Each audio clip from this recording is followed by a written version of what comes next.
Marie-Claude Mathias, vous habitez La Vinelle, qui dépend de la commune d'Intz, toute proche, et vous avez un magasin de brocante.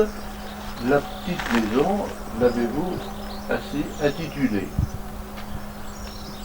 Vous allez vous présenter parce que je crois savoir que vous avez plusieurs cordes à votre arc. Oui, oui, en effet. Alors donc j'étais laborantine au départ, hein, Oui. pour commencer par le commencement.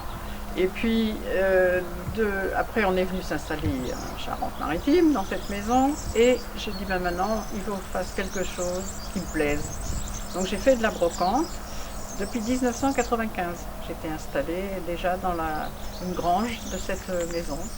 Voilà. Et puis entre-temps j'ai fait effectivement des vêtements de poupée.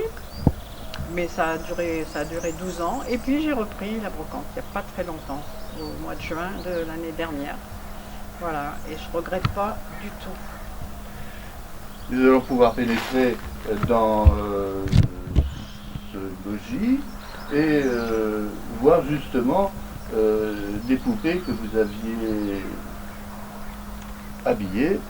Mais vous ne le faites vraiment plus. Je ne le fais plus, mais je les ai en exposition quand même, pour Voilà, oui. montrer ce que je faisais. Par contre, je vends les tissus et les vêtements de poupées que j'avais créés déjà à cette époque. Voilà. Eh bien, nous vous suivons. Alors, allons-y. Vous nous disiez que vous aviez habillé des poupées Oui. et vous en avez ici J'en ai gardé devant vous, vous en avez gardé J'en ai gardé un quelques-unes. certain nombre et vous aviez tout un tas de catalogues, si je me souviens bien, donnant différentes modes selon les époques de ces poupées. Oui, effectivement, mais là, je les ai plus, je les ai pas ici. J'ai effectivement de la documentation, parce que pour faire les vêtements de poupée, j'avais besoin de documentation concernant les époques de certaines poupées. C'est une autre histoire.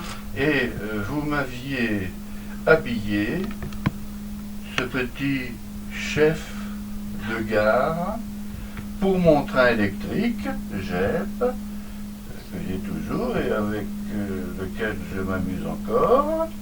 Ce petit train électrique avec ce petit chef de gare, PLM de la ligne de la société Paris-Lyon-Marseille, dans le style 1930. Il y avait eu une grande recherche. Hein, Une grande recherche, et alors il est très très mignon parce qu'il a une petite décoration, il a son petit fanal, sa petite casquette, donc il fait partie maintenant des objets de collection. Et d'autre part, alors vous avez tout un tas de vêtements pour différents âges, voilà, là, ce sont de tissus également. Les tissus, les dentelles qui me servaient, parce qu'il faut beaucoup de dentelles pour faire certaines robes. Donc je chinais bien sûr des dentelles et je les ai toutes gardées. Voilà. Et par exemple, ces deux petites poupées, là, c'est vous qui les avez habillées? Ah oui. Alors je leur faisais même les chaussures, parce que là, les petites chaussures des poupées, pas celle-ci, c'est du plastique, mais celles-là sont faites en chevreau. Oh. Toutes les poupées, celle-là, celle-là, celle-là et celle-là, elles ont leurs chaussures en chevreau, à leur taille, C'est mignon.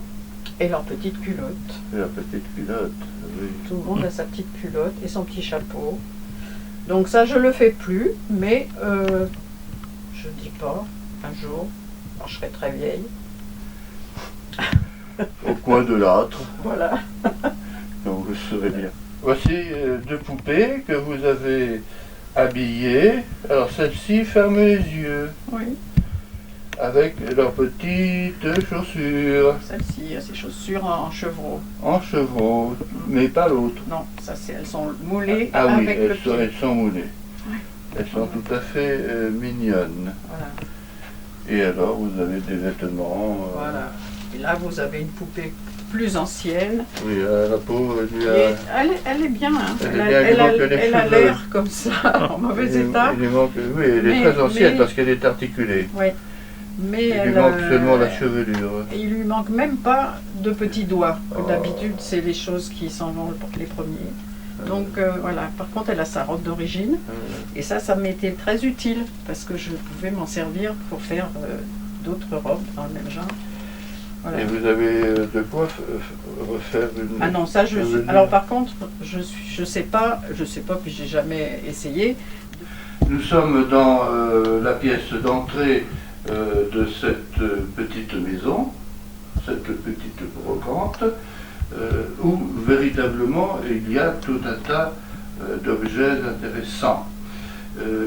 Qu'est-ce que vous préférez dans les objets que vous pouvez collecter? J'ai pas d'a priori, je prends ce que je trouve, mais il faut que ça m'interpelle quelque part, que je dise tiens ça c'est... Mais il faut que ça raconte une histoire aussi. Donc il peut y avoir des trucs plus modernes, parce que je les trouve jolis, puis des trucs plus anciens, comme par exemple ce petit cheval à bascule qui je trouve extraordinaire, ce petit cheval. Parce que son assise a été faite certainement par une grand-mère avec un vieux tissu. Et je trouve le tissu plus joli que le cheval, presque. Parmi les objets que vous avez ici, je voudrais montrer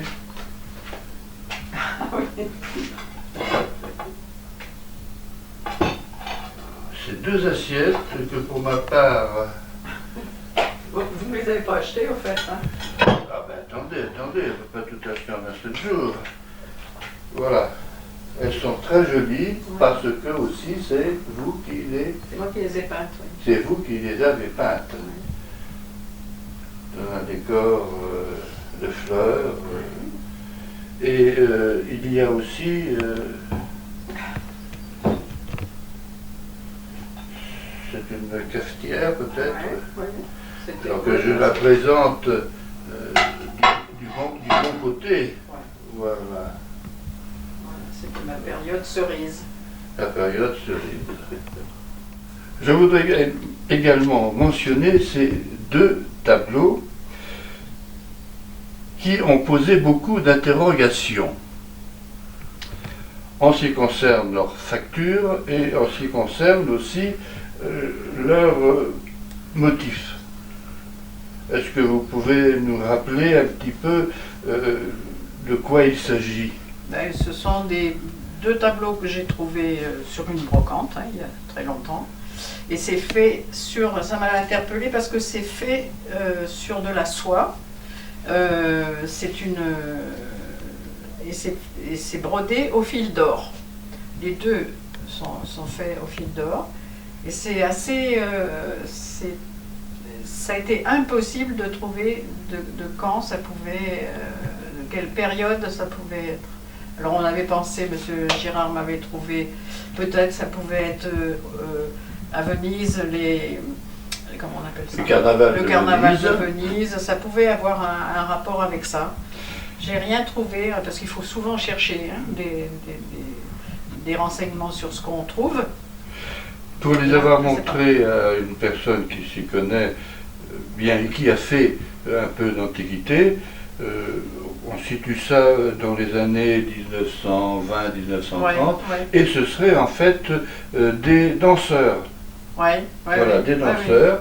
Alors dont l'un ou des danseuses, dont l'un a un luth ou une guitare. Non, c'est celle-là. C'est celle-là. Celle-là n'a pas d'instrument. Voilà. C'est intéressant parce que ça oblige à faire des recherches Ouais. et à s'interroger. Pour ma part, je ne suis pas un spécialiste, mais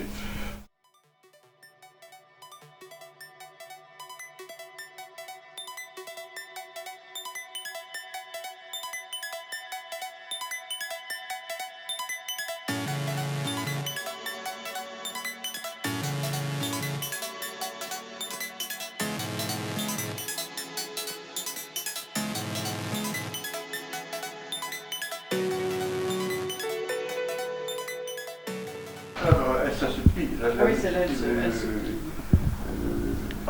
Et vous n'avez pas vu dans la petite maison, j'ai une photo d'un petit garçon dans sa chaise pliée. Ah oui, ah oui. Ici, nous sommes dans un ancien cellier, une grange qui servait donc à la vendange, parce qu'on y voit encore des cuves, et que vous avez aménagé là aussi en lieu de brocante, avec, je crois, un projet d'agrandissement. Voilà, derrière, oui. Il y a Derrière. encore de la place. Il y a encore de la place. Que pouvons-nous remarquer de caractéristiques par exemple, une ancienne balance. Une ancienne balance.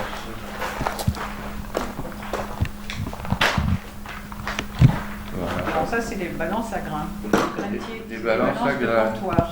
Et on reconnaît ce avec quoi les grainetiers prenaient ou ramassaient des graines pour les vendre.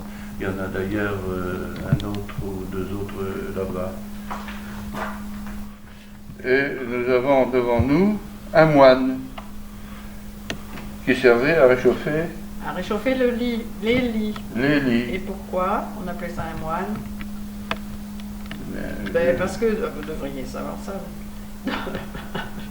je l'ai Dans- peut-être su. Dans mais- le temps, Ouais. quand on avait quelqu'un qui allait arriver pour dormir, on mettait dans le lit un moine, un moinillon, un jeune moine qui chauffait le lit. C'était sympathique. Hein, voilà, le lit était chauffé par un moine. Ah, et depuis, ils ont fait des systèmes pour soulever les couvertures. On mettait ça dans le fond du lit avec dessous. Alors, c'est pas le petit, c'est pas le petit récipient d'origine. Hein. Il y a des petits récipients exprès avec une petite queue comme ça. Ah, oui. On n'en trouve plus. Hein. Et on mettait de la braise et on mettait ça là-dessous Ah, et ça chauffait le lit. Et ça n'était pas une chaufferette qu'on mettait Non, ici. non, c'était un petit récipient. C'était très joli d'ailleurs, Hein? ces petits récipients de terre, enfin oui, c'était de la terre, avec une petite anse, et elle était un peu creuse quand même, et dedans il y avait de la braise.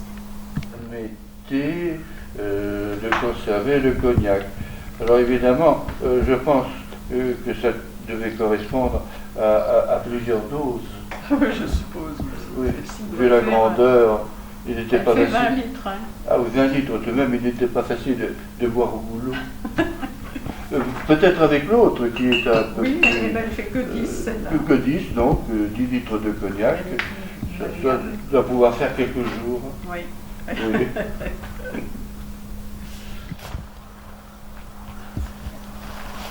Eh bien, Marie-Claude Mathias, nous pouvons vous remercier de votre accueil, de tout ce que vous nous avez montré, et en vous souhaitant de nombreux visiteurs. Mais il paraît que grâce à ce que je ne dois pas dire, vous en avez de plus en plus. Oui, c'est vrai. Et merci donc de cet accueil tout à fait sympathique.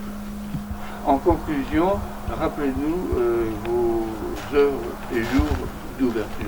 Alors, c'est ouvert sur rendez-vous tous les matins et tous les après-midi, sauf le lundi, toute la journée. C'est fermé. Donc, si je comprends bien, retenu la leçon. Tous les matins sur rendez-vous, l'après-midi à partir de À partir de 14 heures. à partir de 14 heures, y compris les dimanches, Oui. mais sauf le lundi, Voilà. qui est un jour de repos pour vous bien mérité. Nous sommes devant une pierre sculptée qui n'a pas de date et qui porte, semble-t-il, des instruments de charpentier. Monsieur Mathias, pouvez-vous nous en dire plus? Oui, oui, oui. Alors c'est un palantrage de porte qui a été fait lors de la construction du village par un ouvrier maçon, compagnon du devoir, compagnon du Tour de France. Et on dit qu'il est maçon parce qu'il y a les outils, il y a le thé, il y a le compas, il y a l'équerre et le marteau pour tailler la pierre. Oui, oui. Ici, ça a été détruit un peu. Ici, il y avait ces deux initiales. Et là, c'est le chœur vendéen. Alors, on pense que c'est un ouvrier qui venait de Vendée. Et ce qui confirme que ce monsieur était compagnon, c'est les gouttes de sueur. C'est une marque significative du compagnon du devoir. Je me permets donc, suite à ce que vous venez de dire, de rectifier ce que je disais en préambule, à savoir qu'il s'agit d'un ouvrier maçon tailleur de pierre. Et vous remarquerez d'ailleurs au milieu du chœur ce qu'on appelle le pentagramme, c'est-à-dire l'étoile à 5 branches, qui est caractéristique effectivement des maçons, et plus des maçons que des charpentiers. Et c'est donc dans ce bâtiment qu'eut lieu la première brocante de la petite maison. Alors, la construction du village, je ne sais pas si je l'ai précisé tout à l'heure, c'était dans les années 1600 et des poussières. Et tout le village, vous voyez, toutes les pierres taillées ont été faites à la même époque, et les maisons anciennes du village, il y en a derrière. C'est l'origine de ce monsieur qui habitait là. C'était son logement, il y a une cheminée à l'intérieur, il logeait là. Effectivement, c'est un souvenir très intéressant, et c'est très rare de voir de telles pierres sculptées bien conservées.